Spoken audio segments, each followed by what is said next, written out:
Good morning all of you. Welcome to Harshit YouTube channel. ఈరోజు క్లాస్లో మనం ఇంపార్టెంట్ పర్సన్స్ డిస్కస్ చేద్దామండి. అంటే జనవరి మంత్లో వార్తల్లోకి వచ్చిన వ్యక్తులు ఎవరు, ఇంపార్టెంట్ పర్సన్స్ ఎవరో మనం డిస్కస్ చేద్దాం. ఈ పర్సన్స్లో మనకి పొలిటికల్ లీడర్స్ ఉంటారు. నెక్స్ట్ ఇంకా రీసెంట్గా అపాయింట్ అయిన వ్యక్తులు, భారతదేశంలో ఉన్న సంస్థలు ఏవైతే ఉన్నాయో ఆ సంస్థల యొక్క హెడ్స్ ఎవరు ఉన్నారో వాళ్ళ గురించి మనం తెలుసుకుందాం. ఓకేనా. ఈ ఫస్ట్ కాన్సెప్ట్లో మనం ఇక్కడ రాకేష్ అగ్రవాల్ అండి. ఓకేనా. సో వ్యక్తి పేరు వచ్చేసరికి రాకేష్ అగ్రవాల్. ఓకేనా. సో రాకేష్ అగ్రవాల్ నెక్స్ట్ ప్రస్తుతం మనకి జనవరి 1, 2026 అండి. ఓకేనా. సో జనవరి 1, 2026 జనవరి 1, 2026 ఈయన ఎన్ఐఏ అంటే నేషనల్ ఇన్వెస్టిగేషన్ ఏజెన్సీ. ఓకేనండి. సో నేషనల్ ఇన్వెస్టిగేషన్ ఏజెన్సీ, జాతీయ దర్యాప్తు సంస్థ అంటాం మనం.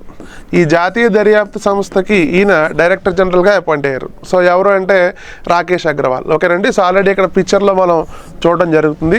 నెక్స్ట్ ఇంకొకటి, అసలు ఎన్ఐఏ ఎప్పుడు ఎస్టాబ్లిష్ అయింది భారతదేశంలో, నెక్స్ట్ ఎన్ఐఏ యొక్క పర్పస్ ఏంటో కూడా మనం క్లారిటీగా తెలుసుకుందాం. ఎందుకంటే మనకి 2008 సంవత్సరంలో భారతదేశంలో ముంబై అటాక్ జరిగింది. So terrorism attack. అప్పుడు మన గవర్నమెంట్ ఏం చేసిందంటే ఈ ఎన్ఐఏ డిపార్ట్మెంట్ పెట్టడం జరిగింది. ఎప్పుడు అంటే 2008 సంవత్సరం అండి. ఎగ్జామ్ కాన్సెప్ట్లో మనకి జీకే పాయింట్ ఆఫ్ వ్యూలో ఇటువంటివి కూడా అడిగే అవకాశం ఉంది. నెక్స్ట్ ఇంకా ఈ రాకేష్ అగ్రవాల్ నెక్స్ట్ ఇతని పదవి విరమణ వయసు, అంటే ఇతను ఏ సంవత్సరం వరకు ఇతను డైరెక్టర్ జనరల్గా ఉంటాడు, ఇటువంటి క్వశ్చన్లు కూడా ఎగ్జామ్లో అడుగుతున్నాడు.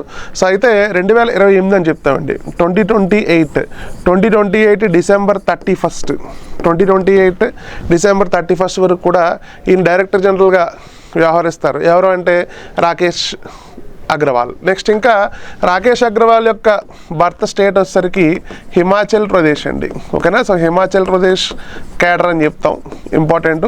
నెక్స్ట్ ఇంకొక విషయం మనం గమనించాలి. సో ఇతని రిటైర్మెంట్ ఏజ్ ఎంత అంటే 60 ఇయర్స్. ఓకేనా.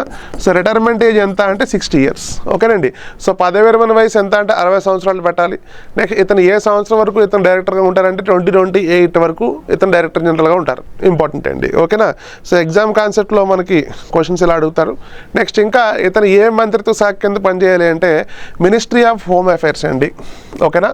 So ministry of home affairs అని గుర్తుపెట్టుకోవాలి. ఎవరు అంటే ఇక్కడ అమిత్ షా. ఓకేనా. So ministry of home affairs దగ్గర ఈయన పనిచేయడం జరుగుతుంది. సో ఇంపార్టెంట్ అండి. ఓకేనా. సో ఏ మంత్రిత్వ శాఖ అంటే హోమ్ శాఖ అని గుర్తుపెట్టుకోవాలి. ఓకేనా. సో ఫస్ట్ అపాయింట్మెంట్ జనవరి 1, 2026 ఎవరు అంటే రాకేష్ అగ్రవాల్. ఇంపార్టెంట్ అండి. ఓకేనా. సో నెక్స్ట్ సెకండ్ పర్సన్ తీసుకుందాం మనం. సెకండ్ పర్సన్ వచ్చేసరికి అజిత్ పవార్ అండి. సెకండ్ పర్సన్ ఎవరు అంటే అజిత్ పవార్. ఓకేనా. సో అజిత్ పవార్ అంటే ఫస్ట్ మనం గుర్తొచ్చే వ్యక్తి ఎవరంటే శరద్ పవార్. ఓకేనా. సో శరద్ పవార్ గుర్తుపెట్టుకోవాలి. ఇతను భారతదేశంలో ఎన్సిపి పార్టీ ఫౌండర్ అండి. ఓకేనా. సో నేషనలిస్ట్ కాంగ్రెస్ పార్టీ అంటాం మనం. ఓకేనా. ఇంపార్టెంట్ అండి. ఈ నేషనలిస్ట్ కాంగ్రెస్ పార్టీ ఫౌండర్ ఎవరంటే శరద్ పవార్ అండి. సో ఆయన సన్న ఎవరంటే అజిత్ పవార్ అని చెప్తాం. ఓకేనా. సో ఇతను రీసెంట్గా మహారాష్ట్ర జరిగిన ఎన్నికల్లో గవర్నమెంట్ ఫామ్ చేశారు, గుర్తుపెట్టుకోవాలి.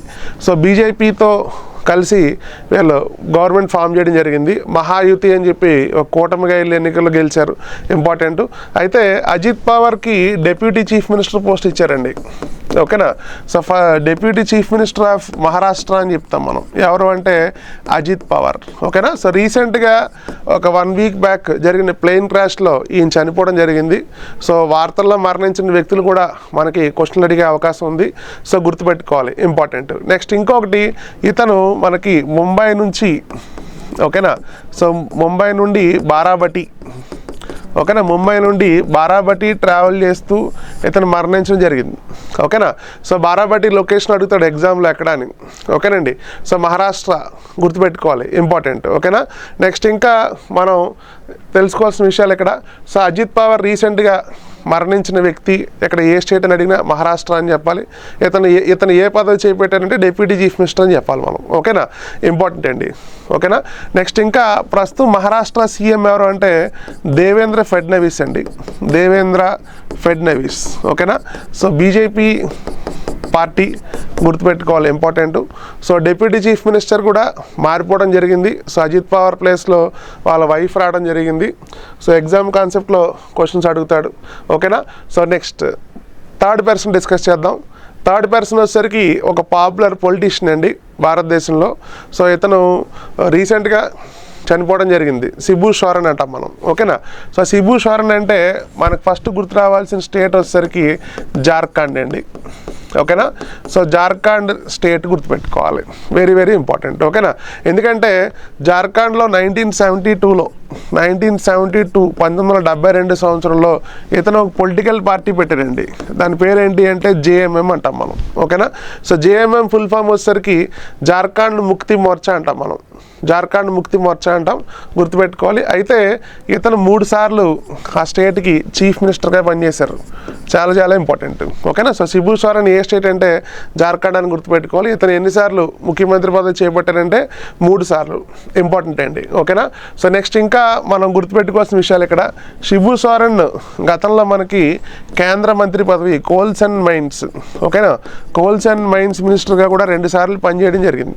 సో ఈ మధ్యన పరీక్షలు అడుగుతున్నాడు క్వశ్చన్స్. ఓకేనా. ఓ వ్యక్తి పేరు ఇచ్చి ఇతనికి సంబంధించి సరైన విషయాలను గుర్తించండి అంటున్నాడు. ఓకేనా. ఒక దాంట్లోనేమో చీఫ్ మినిస్టర్ అయ్యాడని ఉంటుంది, ఇంకొక దాంట్లో కేంద్ర మంత్రి పదవి అని ఉంటుంది. సో లాస్ట్ ఆప్షన్ అన్నీ సరైన వేస్తాడు. సో ఇటువంటివి ఇచ్చినప్పుడు ఖచ్చితంగా మనం క్లారిటీగా మనం చూసుకోవాలి, ఇంపార్టెంట్. ఓకేనా. సో నెక్స్ట్ ఇంకా మనం గుర్తుపెట్టుకోవాల్సిన విషయం ఇక్కడ, ఇతను గతంలో లోక్సభకి 8 సార్లు, నెక్స్ట్ ఇంకొకటి రాజ్యసభకి 3 సార్లు. ఓకేనా. సో ఓవరాల్గా 11 టైమ్స్ అండి. ఓవరాల్గా ఎన్నిసార్లు అంటే 11 టైమ్స్ ఇతను ఎంపీగా పనిచేశారు. ఎవరంటే శిబు సోరెన్. ఓకేనా. సో గుర్తుపెట్టుకోండి, ఇంపార్టెంట్. ఎందుకంటే మనకి 2026లో పద్మవిభూషణ్ అవార్డు ఇచ్చారు అచ్యుతానందన్కి. అచ్యుతానందన్ ఎవరండి, కేరళ మాజీ ముఖ్యమంత్రిగా పనిచేసి చనిపోయారు రీసెంట్గా. ఓకేనా. ఇంపార్టెంట్. సేమ్ శిబు సోరెన్కి కూడా పద్మ అవార్డ్స్లో పద్మభూషణ్ అవార్డు ఇచ్చారు రీసెంట్గా. సో అందుకే గుర్తుపెట్టుకోవాలి, పొలిటికల్ లీడర్స్ మనకి స్టేట్ గవర్నమెంట్ కాంపిటేటివ్ ఎగ్జామ్స్లో ఖచ్చితంగా ఈ టైప్లో క్వశ్చన్స్ వస్తాయి. ఓకేనా. సో నెక్స్ట్ ఫోర్త్ పర్సన్కి మూవ్ అవుదాం. ఓకేనా. సో ఫోర్త్ పర్సన్ ఇక్కడ ఓకేనండి, మహిళ. ఎవరంటే సునేత్రా పవార్. ఓకేనా. సునేత్రా పవార్ గుర్తుపెట్టుకోవాలి, ఈవిడ ప్రస్తుతం రాజ్యసభ ఎంపీగా ఉన్నారు ఈవిడ. ఓకేనండి. సో ప్రజెంట్ రాజ్యసభ ఎంపీగా ఉన్నారు సునేత్రా పవార్. అయితే ఈవిడికి మహారాష్ట్ర డిప్యూటీ చీఫ్ మినిస్టర్ పదవి ఇచ్చారు. రీసెంట్గా అజిత్ పవార్ చనిపోయిన తర్వాత ఈవిని డిప్యూటీ చీఫ్ మినిస్టర్ చేశారు. ఓకేనా. ఇంపార్టెంట్ అండి. నెక్స్ట్ ఇంకొకటి, మొత్తం మహారాష్ట్ర పాలిటిక్స్లో ఇప్పుడు దాకా డిప్యూటీ సీఎం మహిళలు చేయలేదు. ఓకేనా. So first women deputy chief minister అని గుర్తుపెట్టుకోవాలి. ఎవరు అంటే సునేత్రా పవార్. ఓకేనా. సో ఓవరాల్గా మనం ఒక 4 పర్సన్స్ కోసం మనం డిస్కస్ చేసాం. సో గుర్తుపెట్టుకోవాలి. సో ఫస్ట్ పర్సన్ వచ్చేసరికి మనం రాకేష్ అగ్రవాల్ అని చెప్పాం. నెక్స్ట్ సెకండ్ వన్ వచ్చేసరికి అజిత్ పవార్. థర్డ్ వన్ వచ్చేసరికి Shibu Soren. Next fourth person ఎవరు అంటే మనకి సునేత్రా పవార్. ఓకేనా. ఇప్పుడు మహారాష్ట్ర కాన్సెప్ట్లో మహారాష్ట్రకి గవర్నర్ కూడా మారిపోవడం జరిగిందండి. ఎందుకంటే మహారాష్ట్ర గవర్నర్గా పనిచేసిన వ్యక్తి భారతదేశానికి ఇప్పుడు ఉపరాష్ట్రపతి అయ్యారు. ఓకేనా. సో ప్రజెంట్ మరి ఇదే మహారాష్ట్రకి మనకి కొత్త అడిషనల్ గవర్నర్ అండి. ఓకేనా. సో గవర్నర్ ఎవరు అంటే గుర్తుపెట్టుకోవాలి, ఆచార్య దేవరాట్. ఓకేనండి. సో ఎవరు అంటే ఆచార్య దేవరాట్ అంటాం మనం. ఓకేనా. సో గుజరాత్ రాష్ట్రానికి కూడా ఈయన గవర్నర్గా ఉన్నారు. సో ప్రజెంట్ అడిషనల్ గవర్నర్గా పనిచేస్తారు. ఏ స్టేట్కి అంటే మహారాష్ట్ర. ఓకేనా. సో మహారాష్ట్ర కాన్సెప్ట్లో మనకి క్వశ్చన్స్ వచ్చే అవకాశం ఉంది. ఓకేనా. సో ఈ వీడియోలో కొంతమంది పర్సన్స్ కోసం డిస్కస్ చేసాం. మరి నెక్స్ట్ వీడియోలో మనం ఇంకో కంటెంట్తో మనం మీట్ అవుదాం. Thank you.